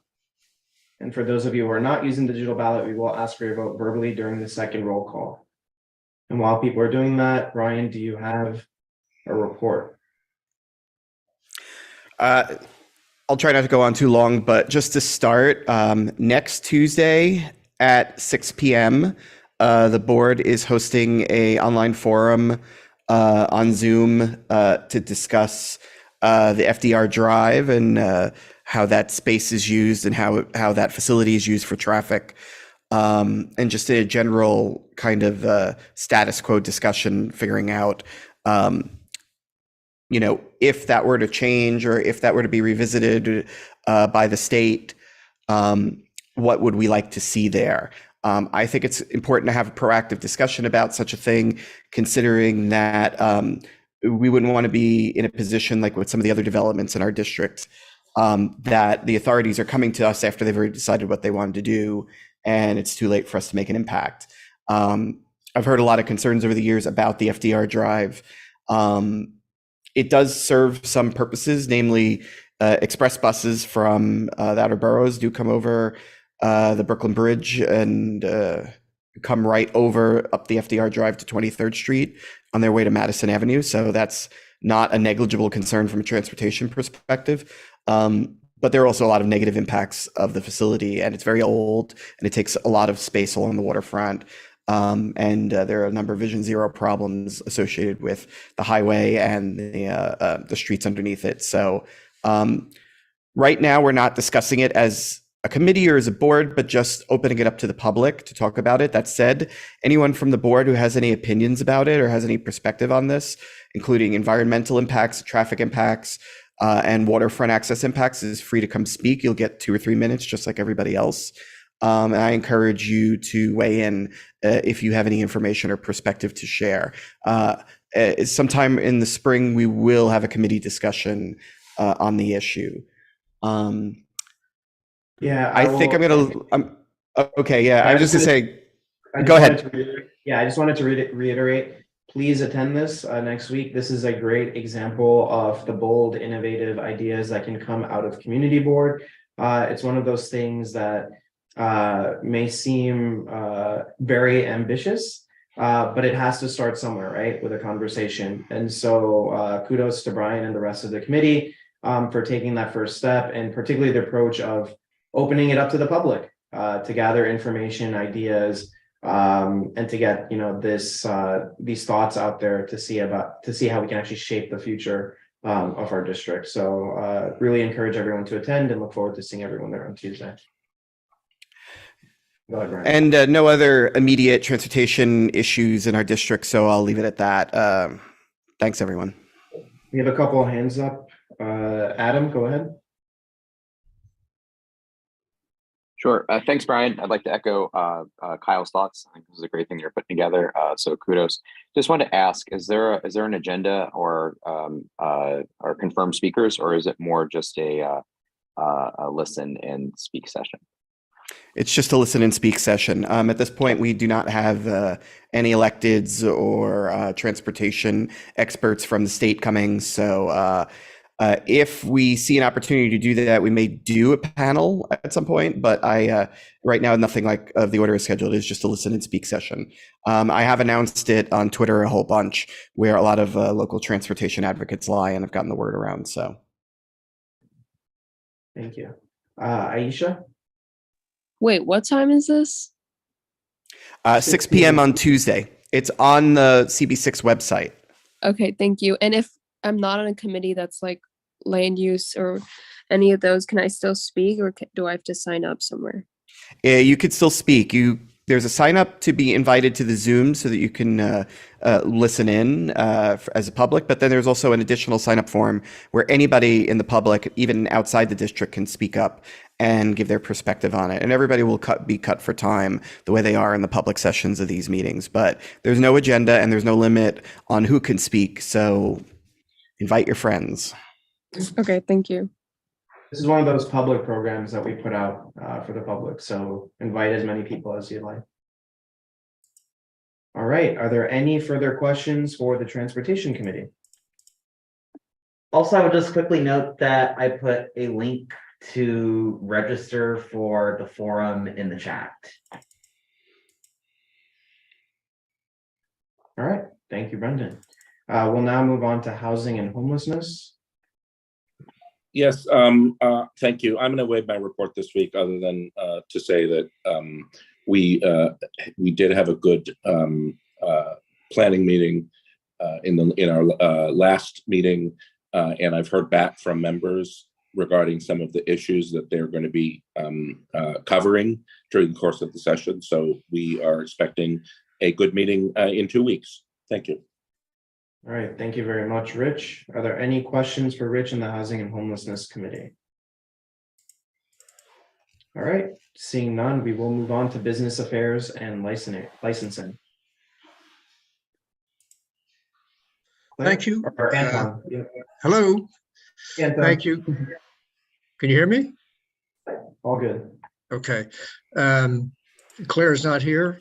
She's on vacation, so she asked me to carry on the report on her behalf. We had 4 no objections for new on-premises liquor license, which we approved. These were perfectly normal. There were no problems in terms of things that may come up that would cause us to have any issues.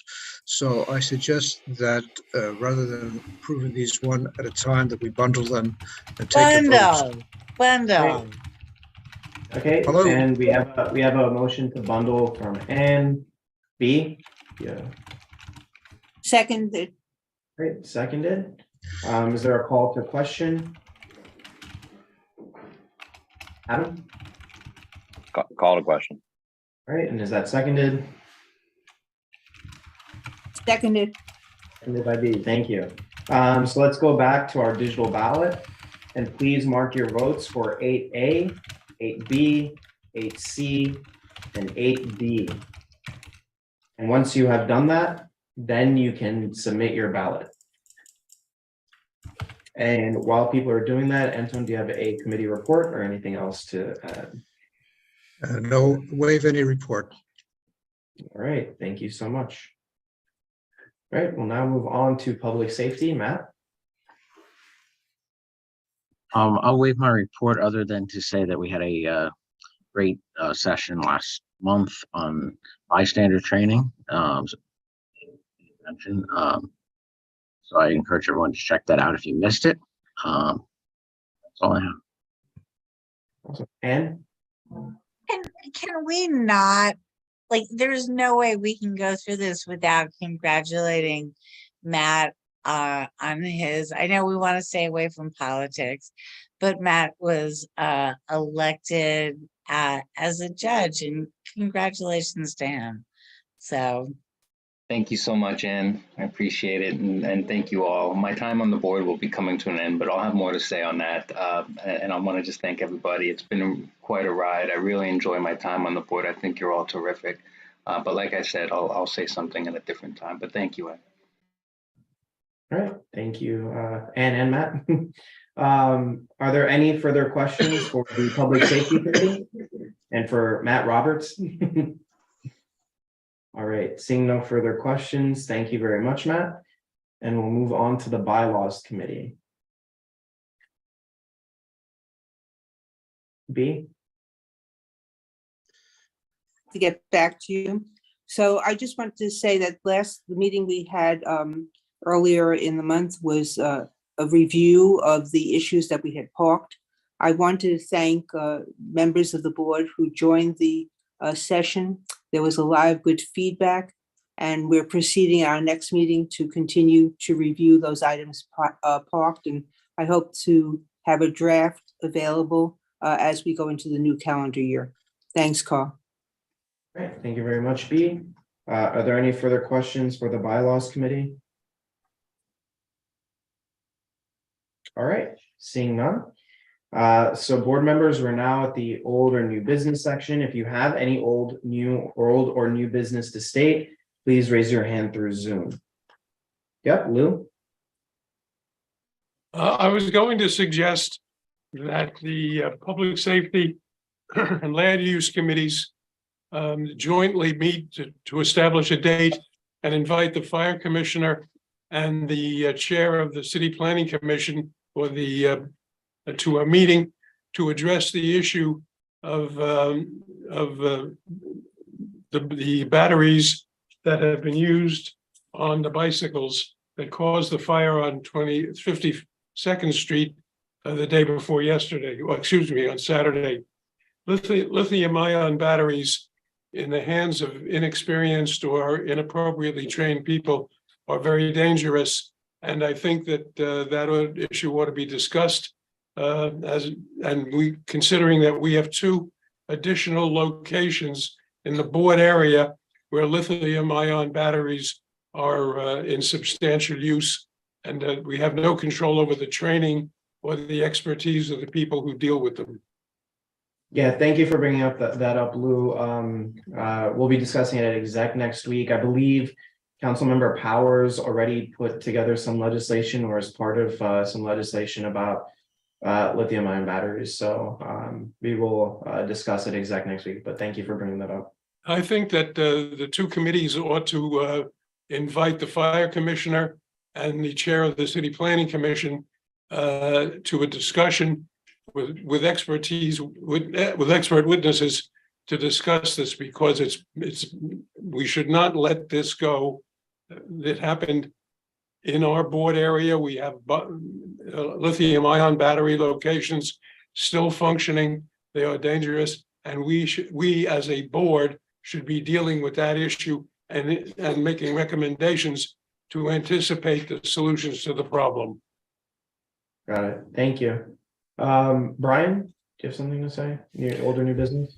I mean, just because that issue, we actually did bring that up at transportation the other night, because the devices in question that are powered by lithium ion batteries are transportation devices.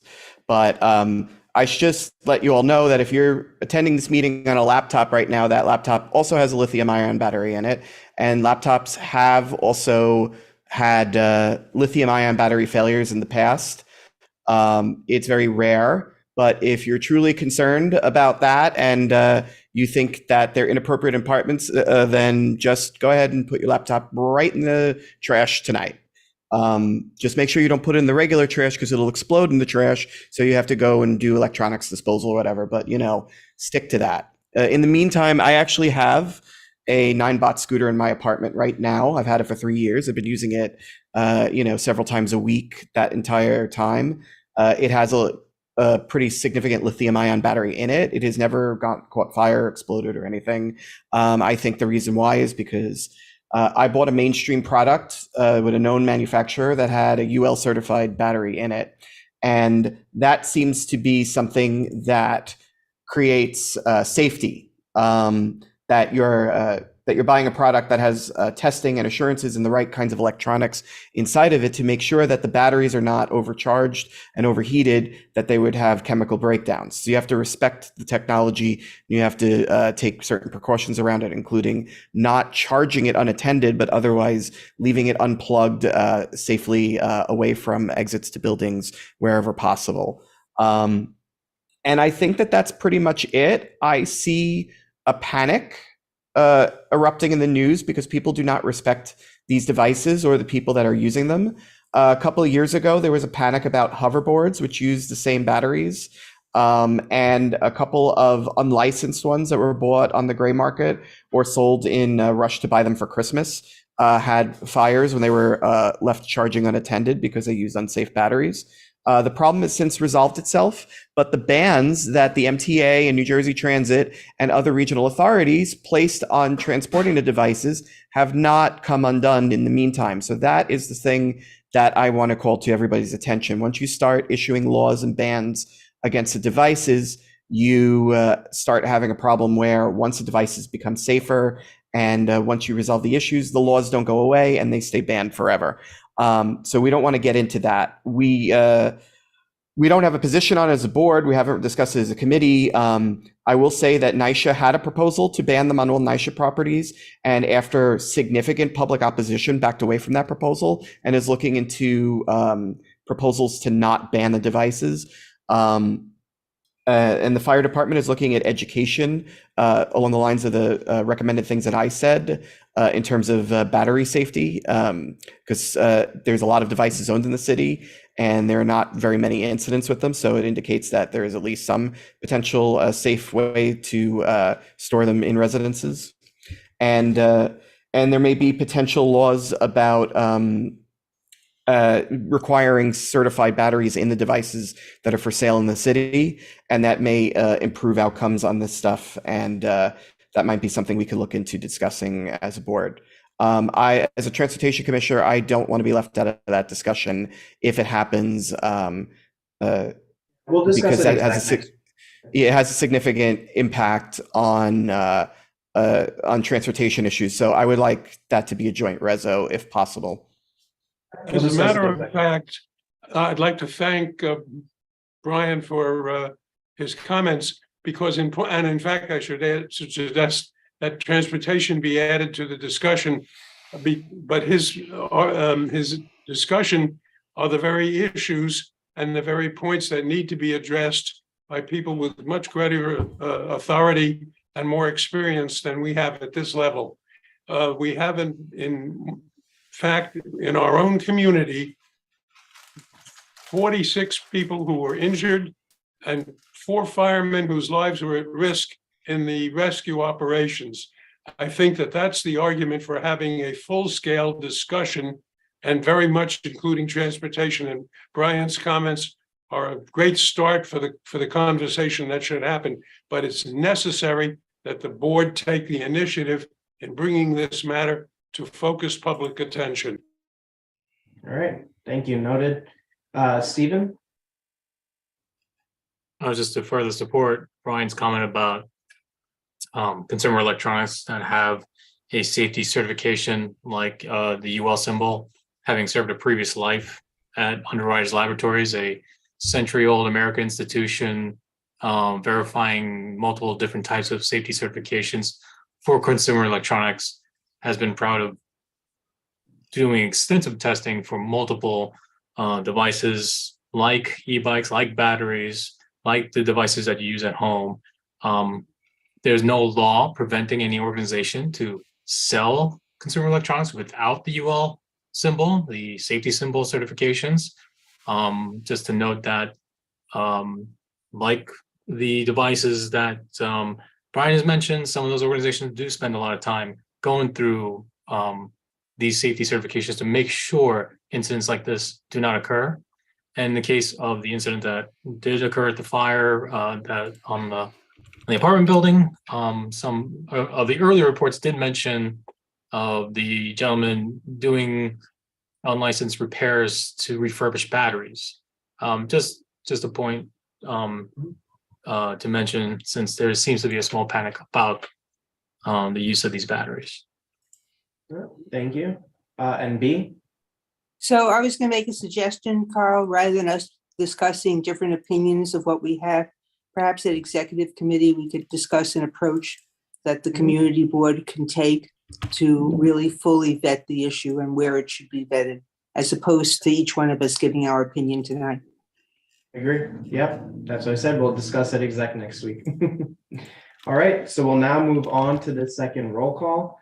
So I'll turn it over to Stephen, and Stephen, feel free to just say the name once, and then we can move on to the next attendee.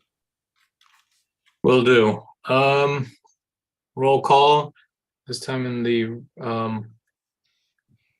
reverse order. Please excuse my. I will now call you on the second roll call. If you have not submitted your ballot, please do so now. If you're unable to use a digital ballot, I'll ask you for your vote on each for tonight's resolution. So starting with the second roll call. Bottom of the list, Ronnie White. Mara Wong, Present. Matthew Weintraub, Present. Brian Van Nieuwenhoven, Present. Gabriel Terzo, Present. Mark Thompson, Present. Susan Steinberg, Present. Hannah Singelman, Present. Lady Simon,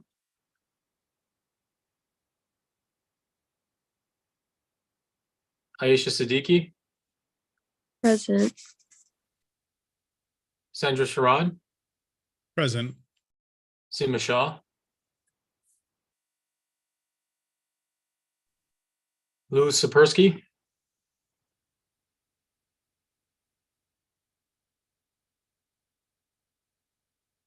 I didn't capture Lou that. is here. He was. Lou Sapersky,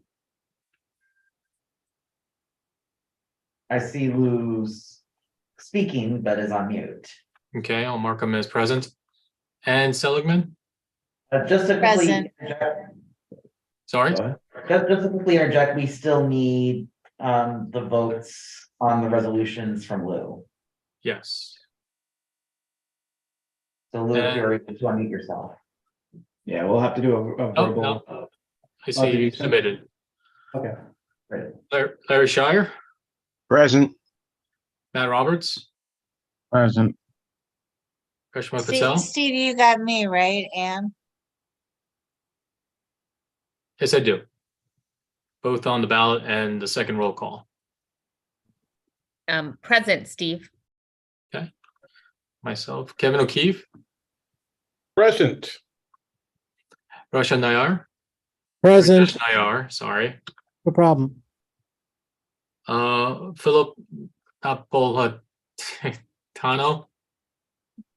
It's Napolitano. Yeah. but he doesn't- Napolitano. Can you believe I practiced that? Richard Mintz, Present. Sandra McKee, Present. Anton Malner, Present. Jason Lippman, He's not here. Sandra Leftoff, Here. Abigail Cruzmark, Present.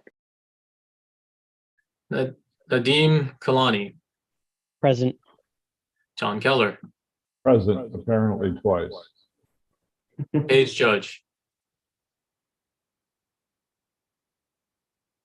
Thought I saw her.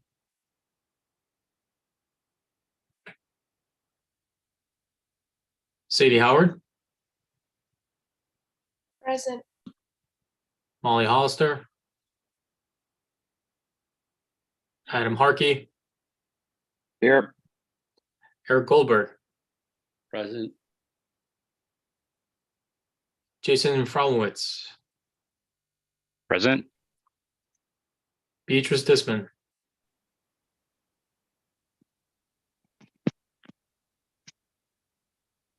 Beatrice, Present. okay, thank you. Michael Devereaux, Present. Sue Desser, Present. Jonathan Derico, Present. Jim Collins, who wasn't here earlier, Claire's on vacation, Matt Bondi, Here. Elvie Barroso, Present. Martin Barrett, He pronounces his name Barrett. Barrett, sorry, Martin Barrett, He's not here tonight. He's excused. Okay. Neil Barclay, He's excused as well. Kyle Thide, Present. Majid Abdul Samad, Present. okay. All accounted for This is and, Paige Judge. My microphone was off. okay, I've now counted you for the second roll call. Thank you. I had some difficulty with the voting list, which is why I didn't respond more promptly. I think you should have my ballot in writing. I by do now. see your ballot and I have your second roll call. Thank you. I appreciate it. Letty Simon, Here, I don't have your ballot. no, you don't have my pic, you don't have me live today, that's why. Yeah, she doesn't count towards quorum, so she won't submit a ballot. Okay. And that's everybody.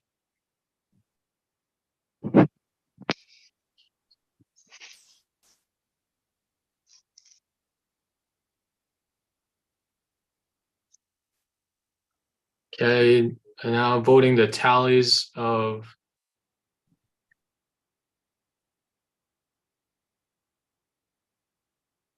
the resolutions in terms of land use and waterfront, resolution 3A. 37 in favor, 0 opposed, 0 abstained, 0 entitled. Land use waterfront, resolution 3B. 35 in favor, 0 opposed, 1 abstained, 1 not entitled. Transportation, 5A in favor, 35 in favor, 1 opposed, 1 abstained, 0 not entitled. Business and LC, I don't know why I'm blanking out here. 37. Sorry? This is affairs and licensing. Liquor licensing. 37 in favor, 0 opposed, 0 abstained, 0 not entitled. That was grouped together, 37 in favor across for all of 8A, 8B, 8C, and 8D.